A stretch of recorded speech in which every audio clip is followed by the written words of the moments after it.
සුබ දවසක් අද මගේ YouTube channel එක The Daily Dose of Flavor එකේ එකතු වෙලා ඉන්න ඔයාලා හැමෝටම මම අද හදන්න යන්නේ රසම රස chicken curry එකක්. මේකෙදි මම ටෙම්පරාදු කරන වැඩේ වගේ මොනවත් පාවිච්චි කරන්නේ නැතුව හරිම රසට chicken curry එකක් හදන හැටි තමයි ඔයාලට කියලා දෙන්න යන්නේ. මේකෙදි මම පාවිච්චි කරනවා කපාගත්තු පොම්මිරිස් කරල් දෙකක්. මම ගාව bay leaf එකත් මේකත් මම ගත්තා. ඊළඟට කරපිංචා තලාගත්ත ඉඟුරු සුදු ලුණු කරදමුංගු කරාබු නැටි ඒ වගේ දේවල් වගාව තියෙනවා නම් ඒවා දැම්මම ඉතින් විශේෂ රසයක් එහෙම එනවා. ඒ වගේම ඊළඟට කුරුඳු කැබලි කීපයක් සහ කපාගත්තු ලුණු ලොකු ලුණු ගෙඩියක භාගයක්. ඊට අමතරව මම තව රතු ලුණු කීපයක් සහ තක්කාලි සහ මේකට හාල් ඇට වලින් සෝදගෙන කීපයක් හාල් පොඩි ප්‍රමාණයක් එකතු කරගෙන ඒ ටික ග්‍රයින්ඩර් එකට දාලා හොඳට බ්ලෙන්ඩ් කරගෙන තියෙනවා. ඊට අමතරව මම හොඳට චිකන් ටික සෝදගෙන එහෙම අරගෙන තියෙනවා. දැන් අපි බලමු කොහොමද මේ චිකන් කරි එක හදන්නේ කියලා. ඔන්න මම මුලින්ම ඇතිලියක් ලිපේ තියාගෙන මේකට සුද්ධ කරගතිපු චිකන් ටික හොඳට සෝදාගතිපු චිකන් ටික එකතු කරනවා. ඊළඟට මම මේකට කපාගතිපු ලොකු ලුණු ගෙඩියෙන් භාගයක් ඊළඟට මිරිස් කරා දෙක bay leaf එක ඊළඟට කරපිංච ඊළඟට ඉඟුරු සුදු ලුණු සහ කුරුඳු කැබලි කීපය කරදමුංගු සහ කරාබු නැටි මේ කියන ටික ඔක්කොම එකතු කරගන්නවා. ඊළඟට මම මේකට කහ කුඩු පොඩ්ඩක් අතේ කාලක් වගේ ඊළඟට බැදපු 3-5 වලින් තේ හැඳි කමාරක් ලුණු ඒක නම් අපිට අවසානට රසයක් බලන්න දාන්නලා මම තේ හැඳි භාගයක් වගේ එකතු කරගත්තා. ඊළඟට මිරිස් කුඩු මම එකතු කරගන්නවා තේ හැඳි දෙකක් වගේ.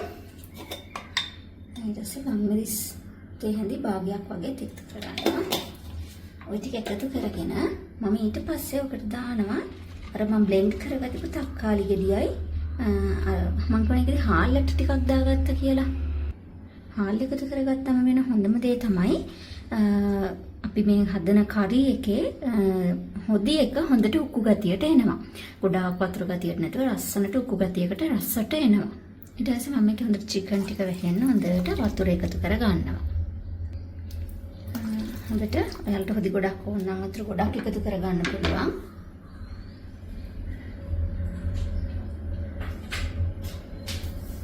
ඔයාලට ඒක අවශ්‍ය ප්‍රමාණයට එකතු කරගන්න පුළුවන්. දැන් තියෙන්නේ අපිට හොඳට මේක ලිපේ තියලා නටව ගන්න. ඔය දැන් අපේ හොදි එක ඔන්න දැන් අපි ලිපෙන් තියලා මේ ලිප පත්තු කරන් තමයි හදන්නේ. මම මේකට පොඩි ගොරක කෑල්ලකුත් එකතු කරගන්නවා. අපි දැන් මේක පොඩ්ඩක් විනාඩි 10ක් විතර තැම්බෙන්න දීලා බලමු කොහොමද කියලා. දැන් මේ ඔයාලට පේන හොඳට විනාඩි 5ක් විතර ලිපේ හොඳට තැම්බුණු චිකන් එක. අපි තව ටික වෙලාවක් මේක හොඳට තැම්බෙන්න දෙමු. ලැමල් මේ හොද්ද එහෙම ගොඩක් උක්කුවට තියෙනවා. හාල් එහෙම වැඩි වුණොත් ගොඩාක් උක්කු වෙනවා. එතකොටත් චුට්ටක් කන්න එහෙම අමාරුයි.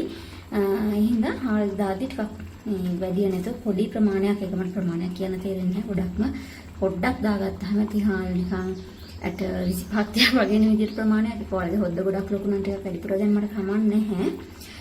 අපි තව ටිකක් මේක තැම්බෙන්න දීලා බලමු. දැන් මේ චිකන් කරි එක විනාඩි 15ක් 20ක් විතර හොඳට ලිපේ තැම්බිලා තමයි තියෙන්නේ. දැන් චිකන් කරි එක හොඳ සුවඳට තියෙනවා. මම මේක පොඩ රස බැලුවා. රසත් ගොඩක්ම හොඳයි. ඒ වගේම මේකේ මේ හොදි ප්‍රමාණයත් හොඳට තියෙනවා. හොඳ උකුවට හොදි එක තියෙනවා. ඒ අර හාල් එහෙම දැම්මම තමයි උකු ගතිය හොඳට එන්නේ.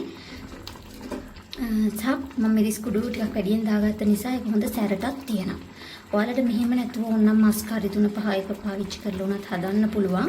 නමුත් ඒ විදිහට විතරක් නෙමෙයි මෙහෙමත් රසට චිකන් එකක් අපිට ගෙදරදී හදා ගන්න පුළුවන්. වැඩිදර හරි මස් කරි 3-5 නැති වෙලාවක ඔයාලට ගෙදරදී මේක ලේසියෙන්ම හදා ගන්න පුළුවන් රසට. අපි මේ වගේ තව රසවත් රෙසිපීස් වලින් හම්බෙමු. අපි චුට්ටක් මේක දීසි එකට දාලා බලමු. මේ තියෙන්නේ අපි හදාගත්තපු රසම රස චිකන් කරි එක.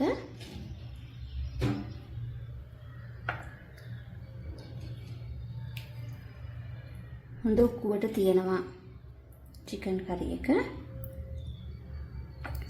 ඔයාලත් මේක හදලා බලන්න. ගොඩක් රසයි. හොඳට උක්කුවට තියෙනවා. හාල් එහෙම පාවිච්චි කරාම ඒ thickness එක අපිට ගන්න පුළුවන් මේ චිකන් කරි එකේ. ගොඩක් අය කන්න කැමති කෑමක් නේ මේක. අනිවාර්යයෙන්ම ඔයාලත් try කරලා බලන්න. thank you අද අපිත් එක්ක එකතු වුණාට. ඔයාලත් අනිවාර්යෙන් මේ රෙසිපි එක try කරන්න.